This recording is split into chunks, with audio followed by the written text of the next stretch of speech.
Hello guys, तो आज मैं लेकर आई हूँ आपके लिए एक ऐसी निंजा टेक्निक जिसके बाद मैं पूरे कॉन्फिडेंस के साथ बोल सकती हूँ कि आज की क्लास अगर आपने पूरी देख ली ना तो इसके बाद कोई भी बच्चा ये नहीं बोल पाएगा कि मैम मेरा पेपर छूट गया। इस बात की मैं 100% गारंटी लेती हूँ, क्योंकि स्टूडेंट क्या होता है ना, एग्जाम से पढ़ने से नहीं निकलता, एग्जाम निकलता है पेपर सॉल्व करने की सही रणनीति से। एंड फ्रेंड्स, ये बात मैं ऐसे ही नहीं बोल रही, मैंने खुद सीटेट का एग्जाम 2 बार दिया है और दोनों बार अच्छे नंबर के साथ क्लियर किया है, 120 प्लस स्कोर के साथ। और मुझे कभी टाइम की दिक्कत नहीं हुई, क्योंकि मैं एक खास पैटर्न फॉलो करती थी। आज वही पैटर्न, वही तरीका, वही स्ट्रैटेजी मैं आपको बताने वाली हूँ। लेकिन इसके लिए आपको बस एक काम करना है, ध्यान से सुनना है, समझना है और ये समझना है कि पेपर सॉल्व किया कैसे जाता है। तो वीडियो शुरू करने से पहले एक चीज़ मैं आप सभी को सजेस्ट करना चाहूँगी कि सभी को पता है सीटेट के एग्जाम में मात्र 1 महीने का समय बचा है, और इसी समय में अगर कोई बच्चा ये सोच रहा है कि मैं अब खुद से किताब पढ़ूंगा, नोट्स बनाऊंगा, तो मैं साफ बोलूँगी ये सबसे बड़ी बेवकूफ़ी होगी। तो 1 महीना बचा है और ये नोट्स बनाने का समय बिल्कुल भी नहीं है, कंटेंट को रिवाइज करने और प्रैक्टिस करने का समय है। अगर आप पहले से किसी बैच से पढ़ रहे हो, किसी कोर्स को फॉलो कर रहे हो तो बहुत अच्छी बात है, उसे कंटिन्यू रखो। लेकिन अगर आप जीरो से तैयारी कर रहे हो, सेल्फ स्टडी कर रहे हो, तो सीधा मेरा सलाह है खुद से नोट्स मत बनाओ, कहीं से अच्छे शॉर्ट और भरोसेमंद नोट्स ले लो और उसी को बार बार रिवाइज करो। और हमारे पास भी सीटेट के लिए शॉर्ट नोट्स मौजूद है जो हमने खुद अपने हाथों से लिखे हैं, हैंड रिटन नोट्स है। और बहुत सारे बच्चे पहले ही ये नोट्स ले चुके हैं, आपको स्क्रीन पर भी दिख रहा होगा कि नोट्स कैसे हैं, इस नोट्स को कैसे लेना है, प्राइस क्या है, फीस स्ट्रक्चर क्या है और पेमेंट कहाँ करनी है। इन सारी डिटेल्स के लिए आप हमें व्हाट्सएप पर संपर्क कर सकते हो, वहीं पर सारी चीज़ें आपको बता दी जाएगी। मेरे भाई, एक बात आप लोग बहुत ध्यान से सुनना, चाहे आप असली सीटेट का पेपर दे रहे हो या फिर आप मॉक टेस्ट लगा रहे हो, है ना। सबसे पहले आपकी कोशिश होनी चाहिए कि जो क्वेश्चन आपको आसान लग रहे हैं सबसे पहले वही बना लिए जाएं।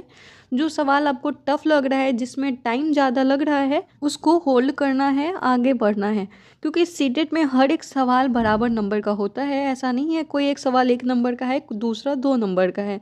लेकिन जो टफ सवाल होते हैं, जो थोड़ा लेंदी सवाल होते हैं, वो ज़्यादा समय लेकर जाते हैं और आखिर में पास होने से रोक देते हैं। इसलिए शुरू से ही अपने अंदर आर्ट ऑफ स्किपिंग का टेक्निक रखो, ये आदत आपको बहुत फायदा कराने वाली है। इसके बाद हम अगले चीज पर चलते हैं। अपने समय को ना सेक्शन वाइज डिवाइड कर दो। जब भी आप मॉक टेस्ट दे रहे हो तो पहले ये तय होना चाहिए कि इस सब्जेक्ट को मुझे इतने मिनट देने हैं और दूसरे सब्जेक्ट को मुझे इतने मिनट देने हैं। साथ ही जब आप मॉक टेस्ट दे रहे हो तो देते वक्त आपको ऑर्डर ऑफ अटेम्प्ट फिक्स कर लेना है, यानी कि ये पहले से ही तय करके रखना है मॉक टेस्ट देने वक्त, तैयारी करने वक्त से ही, कि आप पहले मैथ सॉल्व करोगे या फिर child development and pedagogy, EVS, या फिर सबसे पहले आप लैंग्वेज वाले सेक्शन को कवर करोगे। आपको पता है लैंग्वेज वाला सेक्शन कितना ज़्यादा स्कोरिंग है, 15 नंबर में तो पैसेज वगैरह ही आ जाते हैं। गद्यांश पद्यांश अगर आपने थोड़ा भी अच्छा से पढ़ा होगा तो फ्री के नंबर मिल जाते हैं। आपको इस पैटर्न को फिक्स कर लेना है कि पहले आप सीडीपी सॉल्व करोगे, फिर ईवीएस, फिर मैथ, फिर हिंदी या इंग्लिश। तो ये पैटर्न आपको असली एग्जाम में बहुत मदद करेगा। अगर आखिरी बात करें ना, तो जब भी आप मॉक टेस्ट लगाओ तो उसको रियल एग्जाम की तरह ही लगाओ। मैंने पहले ही बोला है, ऑर्डर ऑफ अटेम्प्ट आपको पहले से फिक्स कर लेने हैं।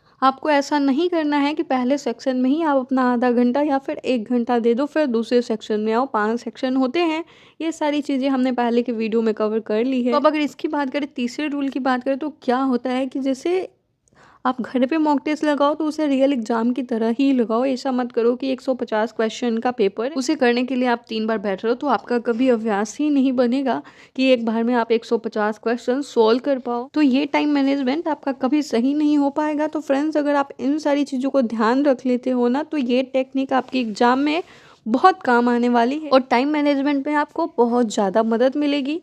आज की वीडियो में बस मुझे इतनी सी बात शेयर करनी थी। वीडियो पसंद आई हो, वीडियो को लाइक करिएगा, चैनल को सब्सक्राइब कर लीजिए। मिलते हैं अगली वीडियो में, तब तक के लिए ख्याल रखिए, पढ़ते रहिए।